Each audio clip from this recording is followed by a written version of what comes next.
ಲಕ್ಷ್ಮಣ ಗಾಯತ್ರಿ ಮಂತ್ರ ಸಹೋದರರ ನಡುವೆ ಬಾಂಧವ್ಯ ಹೆಚ್ಚಾಗತ್ತೆ. ನಿಮ್ಮ ಅಣ್ಣ ತಮ್ಮಂದಿರ ಒಂದು ಬಾಂಧವ್ಯ, ಪ್ರೀತಿ, ವಿಶ್ವಾಸ, ಗೌರವ ಹೆಚ್ಚಾಗೋದಕ್ಕೆ ಈ ಲಕ್ಷ್ಮಣ ಗಾಯತ್ರಿ ಮಂತ್ರವನ್ನು ನೀವು 11 ಬಾರಿ ಪಠನೆ ಮಾಡಿ. ಕೆಲವು ಸಹೋದರ ಸಹೋದರಿಯರ ನಡುವೆ ಬಾಂಧವ್ಯ, ಪ್ರೀತಿ ಸರಿ ಇರೋದಿಲ್ಲ. ಕಾರಣಾಂತರಗಳಿಂದ ಕೆಲವೊಂದಷ್ಟು ಸಮಸ್ಯೆಗಳು ಉಂಟಾಗಿರುತ್ತೆ.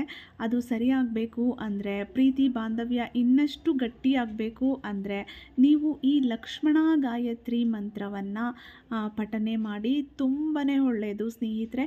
ನಿಮ್ಮ ಒಂದು ಸಹೋದರ ಸಹೋದರಿಯ ಒಂದು ಪ್ರೀತಿ, ಗೌರವ, ಅವರ ಒಂದು ವಿಶ್ವಾಸ ನಿಮಗೆ ಸಿಗುತ್ತೆ. ನಿಮ್ಮ ಒಂದು ಬಾಂಧವ್ಯ, ಒಂದು ಸಂಬಂಧ ಚೆನ್ನಾಗಿ ವೃದ್ಧಿ ಆಗುತ್ತೆ.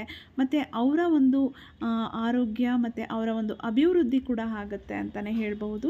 ಈ ಲಕ್ಷ್ಮಣ ಗಾಯತ್ರಿ ಮಂತ್ರ ಈ ರೀತಿ ಇದೆ.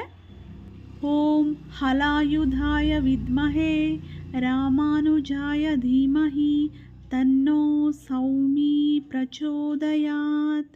ಓಂ ಹಲಾಯುಧಾಯ ವಿದ್ಮಹೇ ರಾಮಾನುಜಾಯ ಧೀಮಹಿ ತನ್ನೋ ಸೌಮಿ ಪ್ರಚೋದಯಾತ್. ಓಂ ಹಲಾಯುಧಾಯ ವಿದ್ಮಹೇ ರಾಮಾನುಜಾಯ ಧೀಮಹಿ ತನ್ನೋ ಸೌಮಿ ಪ್ರಚೋದಯಾತ್. ಈ ಒಂದು ಲಕ್ಷ್ಮಣ ಗಾಯತ್ರಿ ಮಂತ್ರವನ್ನು ನಿಮಗೆ ಯಾವಾಗ ಅವಶ್ಯಕತೆ ಇದೆಯೋ ಆವಾಗ ನೀವು ಪಠನೆ ಮಾಡಬಹುದು. ಬೆಳಗ್ಗೆ ಪೂಜೆ ಮಾಡಬೇಕಾದ್ರೆ, ಸಂಜೆ ಪೂಜೆ ಮಾಡಬೇಕಾದ್ರೆ 11 ಬಾರಿ, 21 ಬಾರಿ, ಸಮಯ ಇತ್ತು ಅಂದರೆ 108 ಬಾರಿ ಕೂಡ ಪಠನೆ ಮಾಡಬಹುದು. ನಿಮ್ಮ ಒಂದು ಸಹೋದರ ಸಹೋದರಿಯರ ನಡುವೆ ಸಂಬಂಧ ಹಾಳಾಗಿದ್ದಾಗೂ ಕೂಡ ಮಾಡ್ಬೋದು. ಅಥವಾ ಈಗಿರುವಂತಹ ಪ್ರೀತಿ, ಗೌರವ, ಬಾಂಧವ್ಯ ಇನ್ನೂ ಹೆಚ್ಚಾಗೋದಕ್ಕೂ ಕೂಡ ಈ ಮಂತ್ರವನ್ನು ನೀವು ಪಠನೆ ಮಾಡಿ. ಸ್ನೇಹಿತರೆ, ನನ್ನ ಒಂದು ಚಾನಲಲ್ಲಿ ಈ ರೀತಿಯ ಸಾಕಷ್ಟು ಗಾಯತ್ರಿ ಮಂತ್ರಗಳ ವಿಡಿಯೋಗಳನ್ನು ಅಪ್ಲೋಡ್ ಮಾಡ್ತಾಯಿದ್ದೀನಿ. ಇನ್ನೂ ಒಂದಷ್ಟು ಗಾಯತ್ರಿ ಮಂತ್ರಗಳ ವಿಡಿಯೋಗಳು ಇದೆ. ನಿಮ್ಮ ಎಲ್ಲ ಸಮಸ್ಯೆಗೂ ಗಾಯತ್ರಿ ಮಂತ್ರಗಳು ಇದೆ.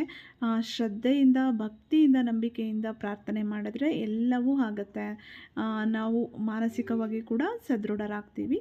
ನೀವು ಈ ಒಂದು ಗಾಯತ್ರಿ ಮಂತ್ರವನ್ನು ಪಠನೆ ಮಾಡಿ. ನಿಮ್ಮ ಸಹೋದರರ ಪ್ರೀತಿ ಹೆಚ್ಚಾಗೋದಕ್ಕೆ, ಮತ್ತು ಸಾಲಬಾಧೆ ಇದ್ದರೆ, ಆರೋಗ್ಯದ ಸಮಸ್ಯೆ ಇದ್ದರೆ, ಮತ್ತು ಹಣಕಾಸಿನ ಸಮಸ್ಯೆ ಇದ್ದರೆ ಅದಕ್ಕೆಲ್ಲವೂ ಗಾಯತ್ರಿ ಮಂತ್ರಗಳನ್ನು ಅಪ್ಲೋಡ್ ಮಾಡ್ತಾಯಿದ್ದೀನಿ. ನನ್ನ ಚಾನಲನ್ನು ವಿಸಿಟ್ ಮಾಡಿ ನೋಡಿ. ನನ್ನ ಚಾನಲಲ್ಲಿ ಸಾಕಷ್ಟು ನಿಮಗೆ ಒಳ್ಳೆಯ ವಿಡಿಯೋಸ್ಗಳು ಸಿಗುತ್ತೆ. ನನ್ನ ಚಾನಲ್ನ ಇನ್ನೂ ಸಬ್ಸ್ಕ್ರೈಬ್ ಮಾಡಿಲ್ಲ ಅಂದರೆ ಸಬ್ಸ್ಕ್ರೈಬ್ ಮಾಡ್ಕೊಳ್ಳಿ. ಈ ವಿಡಿಯೋವನ್ನು ನಿಮ್ಮ ಫ್ರೆಂಡ್ಸ್ ಆ್ಯಂಡ್ ಫ್ಯಾಮಿಲಿ ಹಾಗೆ ನಿಮ್ಮ ಸಹೋದರ ಸಹೋದರಿಗೆ ಶೇರ್ ಮಾಡಿ. ಮತ್ತೆ ಒಂದು ಒಳ್ಳೆಯ ವಿಡಿಯೋ ಜೊತೆ ಭೇಟಿಯಾಗೋಣ. Thank you.